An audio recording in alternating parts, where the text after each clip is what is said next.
대만 사람 엘리바스가 욥이 항변한 것에 대해서 두 번째 이제 이야기를 하는 것으로 시작해서 여전히 그 처음에 엘리바스가 이야기를 했었던 그의 주장을 굽히지 아니하고 그가 주장하는 것, 바로 저번에 말씀드렸던 것과 같이 인과응보라고 하는 그 원칙을 그대로 가지고 다시 한번 이야기를 하고 있습니다. 그런데 좀 더 강한 어조로 엘리바스는 이제 욥에게 이야기를 한다라고 말씀을 드렸어요. 근데 처음 엘리바스가 욥에게 권면할 때는 욥을 이렇게 격려하고 위로한다라고 했던 말 가운데는 무엇이 들어 있었냐면 하나님을 의지하고 하나님을 생각하는 그러한 말이, 그러한 주장이 같이 있었어요. 그런데 두 번째 지금 욥에게 이야기하는 엘리바스는 지금 그것은 쏙 빠져 있어요.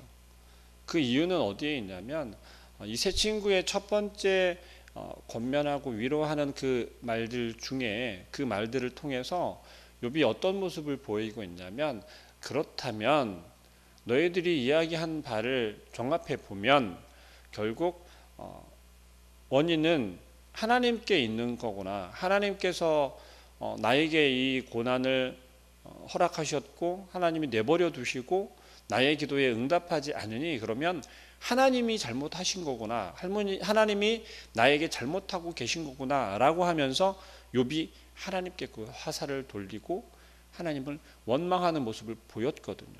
하나님께 사실은 따졌거든요.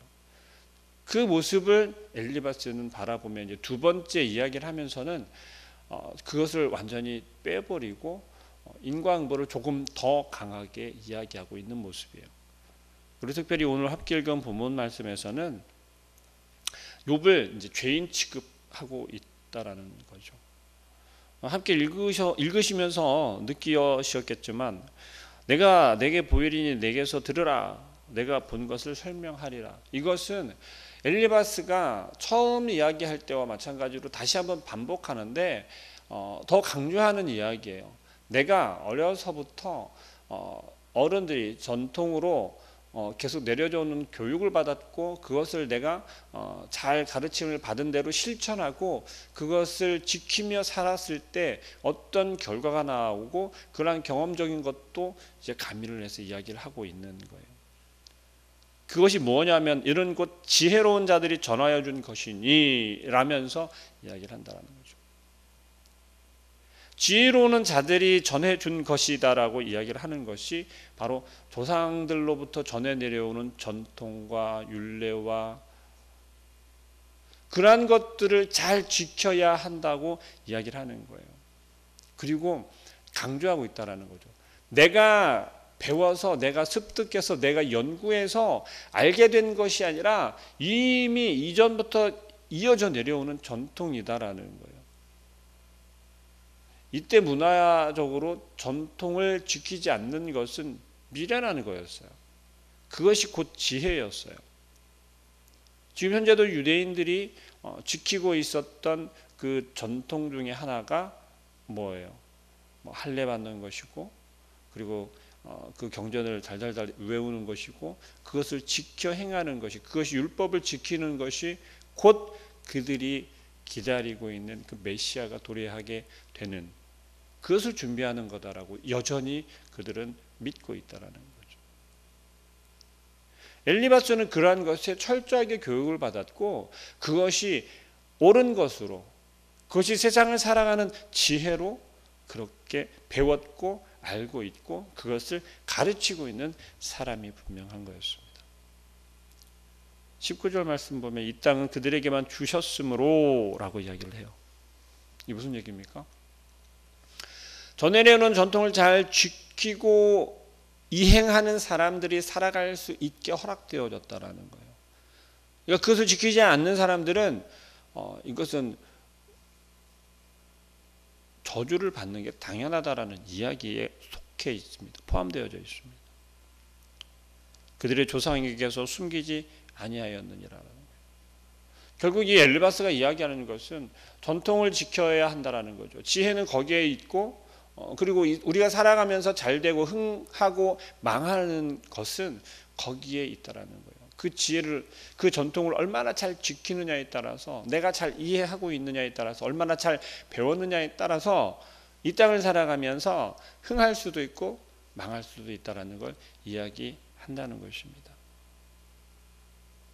그러면서 악인들이 어떻게 된다라는 걸 그 전통에 의하면, 그 전통에 이르기를, 그 말에 따르면 악인은 그의 일평생에 고통을 당하며 포악자의 횟수는 정해져 있다라는 거예요. 이건 욥을 바라보면서 누가 보더라도 이 이야기를 하는 건 욥을 향해서 이야기를 한다라는 거죠. 너의 삶을 봐라, 너의 모습을 봐라, 너의 현실을 지금 봐라. 너가 그렇게 악하지 않고서는 전통을 지키지 않고, 너가 전에 내려온 가르침대로 살지 않았기 때문에 너에게 고난이 닥쳐져 있고, 너가 지금 고통당하는 것이고, 결국 그것은 저주라는 거예요. 하나같이 욥이 지금 처해져 있는 상황을 그대로 비추어서 이야기하고 있다는 것입니다.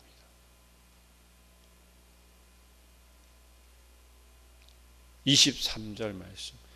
그는 헤매며 음식을 구하여 이르기를 어디 있느냐 하며 흑암의 날이 가까울 줄을 스스로 안다라는 거죠. 희망이 전혀 없다라는 겁니다. 이어져서 이야기하는 게 헤매며 음식을 구하며 이를 어디 있는지, 환난과 역경이 그를 두렵게 하며,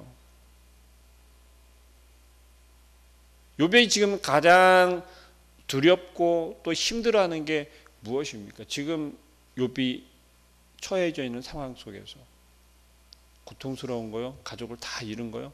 지금 욥은 그게 어려운 게 아니에요. 그게 힘든 게 아니에요. 지금 처음에는 욥이 당한 그 상황과 환경들이 욥을 힘들게 했을 거예요. 자기 육신 자체가 또 고통스러우니까 정말 감당하기 어려웠을 거라는 거죠. 그런데 욥이 정말 지금 힘들어하는 것은 그게 아니에요. 도대체 왜 하나님께서 나에게 이런 고난을, 이런 역경을 허락하셨고 침묵하고 계시냐는 거죠. 욥이 생각할 때는 너무 당연한 거예요. 근데 그 모습을 바라보면서 욥은 계속해서 찾는 거예요.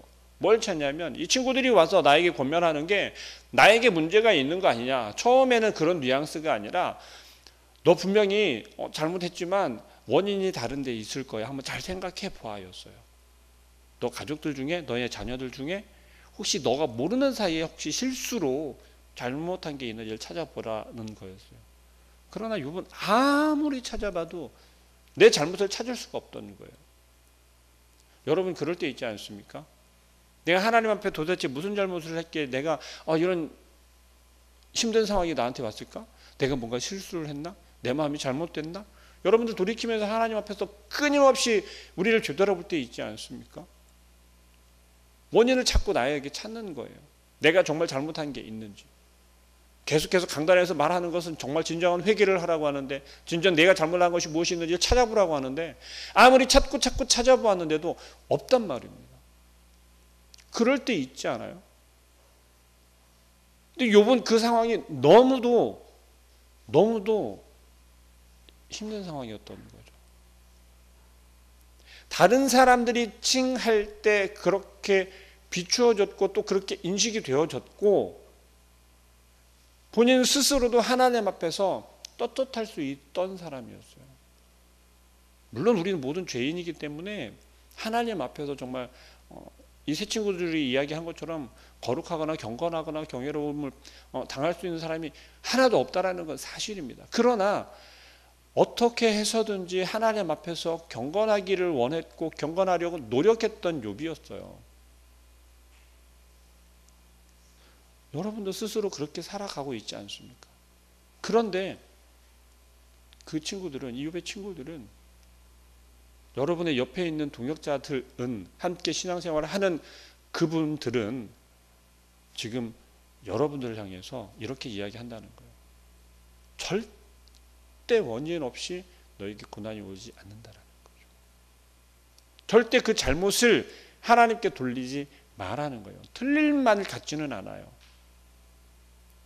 우리에게 고난을 허락하시는 분도 물론 하나님이 맞습니다. 우리에게 역경을 허락하시는 분도 하나님이 맞으세요. 그런데 이들이 지금 이야기하는 것은, 욥에게 위로하는 것은, 권면하는 것은 그렇게 이야기하는 듯 보이면서 결국 뭘 이야기하냐면 세상의 기준들로 이야기한다는 거예요. 세상에서 찾을 수 있고 세상에서 누가 보아도 합리적인 것으로, 합리적인 말들로 욥에게 이야기한다는 거죠. 또 절대 너가 하나님 앞에서 거룩할 수 없어. 하나님 앞에서는 경건할 수 없어. 하나님 앞에 의로울 수 없다라는 거죠. 틀린 말 아니죠. 그렇죠?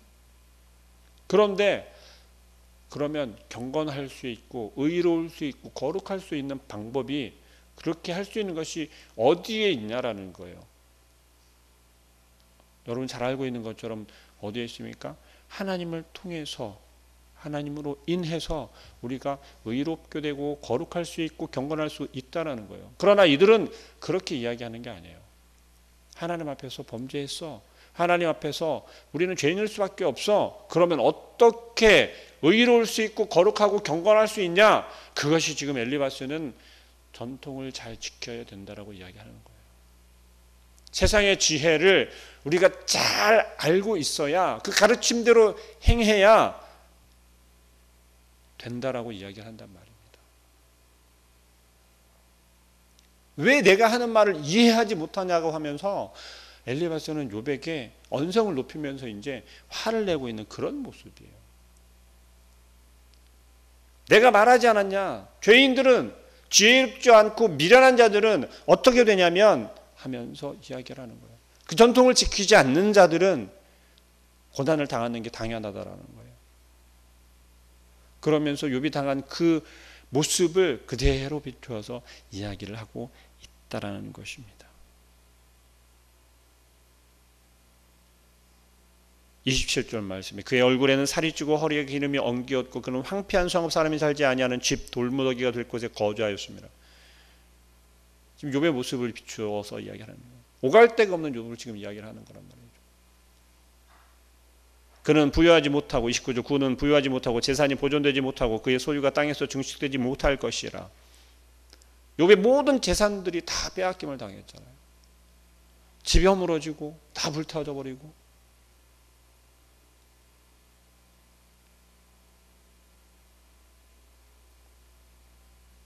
경건하지 못한 무리는 자식을 낳지 못할 것이며 뇌물을 받은 자의 장막은 불탈 것이라.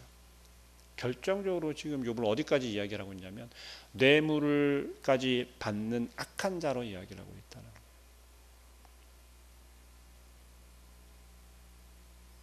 35절 말씀. 그들은 재난을 잉태하고 죄악을 낳으며 그들의 뱃속에 속임을 준비하느니라. 지금 욥을 향해서 그렇게까지 이야기를 하는 거예요. 너 철저하게 지금 속이고 있구나. 너 정말 악한 놈이구나 라고 하면서 엘리바스는 욥에게 이야기를 한다는 것이죠. 엘리바스가 이렇게 화를 내면서까지 이야기를 하는 원인은 어디에 있냐면 바로 욥이 하나님을 향해서 원망하고 외쳤던 그 모습을 바라보면서 이야기를 하는 거예요. 너 정말 나쁜 놈이었구나. 너 정말 죄인이 맞구나 라는 거예요. 욥을 전혀 생각하는 모습입니까? 아니면 전혀 욥을 생각하지 않는 모습입니까? 그렇게 함께 하나님의 말씀에 대해서 가르침을 같이 하고 동역했던 그런 친구들이 분명하다라는 거예요. 왜요? 이 세 친구도 율법적으로 모르는 자들이 아니에요. 하나님을 모르는 자들이 아니란 말입니다. 여러분 함께 신앙생활하는 옆에 동역자들이 있습니다. 함께 기도의 자리에 함께 했던 그러한 동역자들이 있단 말이에요. 여러분들 그들과 함께 기도하며 함께 봉사하고 헌신하면서 그들 향해서 어떤 마음을 가지십니까? 정말 신실하시구나, 열심히시구나, 정말 그 믿음이 단단하구나, 튼튼하시구나, 그런 생각들 하는 분들이 옆에 계시지 않습니까? 그런데 어느 한순간에 그 누군가가 이웃과 같이 이렇게 고난을 당하는 상황 가운데 빠진 것을 바라볼 때 여러분들 마음 가운데 어떤 생각을 하십니까? 혹시 새 친구들처럼 이런 생각을 하십니까? 어쩐지 좀 그냥 겉보기에만 그렇게 하는 것처럼 보여졌었어. 그렇게 느꼈었어. 혹시 그런 마음들을 가지십니까? 아니면 아니야, 분명히 하나님께서 이유가 있으실 거야. 하나님께서 더 튼튼한 더 큰 믿음을 허락하시기 위해서 더 축복하시려고 지금 훈련시키는가 보구나 라는 생각을 하십니까? 내가 무슨 말을 해주어야 할까? 하나님께서 그래도 함께 하신다라고 이야기를 해줘야 될까? 아니면 이 친구들처럼 무언가 잘못이 있으니까 그러시겠죠 라고 말씀하시겠습니까? 여러분, 하나님께서는 철저하게 우리들에게서 눈을 떼시거나 우리들을 붙잡고 있는 손을 놓지 않으세요. 그 시선을 피하는 것도 그 손을 뿌리치는 것도 우리라는 거예요. 우리 스스로 그 손을 놓으려고 하고 하나님의 낯을 피해서 도망한다는 것입니다. 여러분, 욥은 지금 어떤 상황입니까? 몰릴 대로 몰렸다라는 거예요. 무슨 이야기가 하냐면 욥의 상황에서는 도저히 지금 이해가 되지 않는 거예요. 납득이 되질 않는 거예요. 나에게 왜 끝까지 놓지 않고 있는 것은 하나님의 주권에 대한 것을 끝까지 놓지 않고 있는데 그 옆에서 그와 함께하고 있었던 그 함께하는 친구들은 그 끈을 자꾸만 끊어버리려 한다는 거예요. 오히려. 그 이유가 어디에 있겠습니까?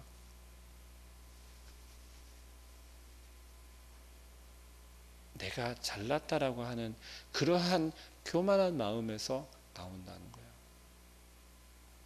우리와 함께 말씀을 연구했으면서 말씀을 가르치셨으면서 너가 되어진 상황을 왜 너는 이해하지 못하냐는 거예요. 너 빨리 회개하라는 거예요. 너 빨리 너의 잘못을 찾으라는 거예요. 죄에서 떠나려면 네가 이 상황을 지금 헤쳐나오려면 너 빨리 얼른 자복해야 돼. 너 진정한 회개를 안 해서 그런 거야. 다시 잘 생각해봐. 너한테 문제가 있는 거야. 고난당하고 있고 힘들어하는 우리 동역자들에게 우리가 할 수 있는 건 그를 가르치려 하는 것이 아니라 그의 죄를 캐내려고 하는 것이 아니라 그를 정죄하는 것이 아니라 오히려 손을 내밀어주고 묵묵히 함께 기도하는 그러한 모습일 줄로 믿습니다. 하나님께서 물론 비록 우리는 이미 알고 있는 바와 같이 사단을 통하여서 욥을 시험하고 있지만 하나님 마음 가운데 얼마나 안타까운 마음이시겠어요. 그 안타까움은 더 클 거라고 생각해요. 왜냐하면 욥을 소개할 때 당대 의인이다라고 소개할 만큼 하나님께서는 욥을 인정하고 있었다는 거죠. 그런 면에서는 하나님이 좀 불의하다라고 여겨질 수도 있어요. 그러나 사단에게 질 수 없는 거예요. 무엇이요? 하나님을 향한 믿음이, 또 하나님이 우리를 향한 그 사랑이 그 사단의 간사한 그 꾀임보다 낮을 수 없다라는 거예요. 작을 수 없다라는 거예요. 오늘 하루도 우리에게 허락하셨어요. 무엇을요? 하루의 삶을 우리에게 허락하셨다는 거죠.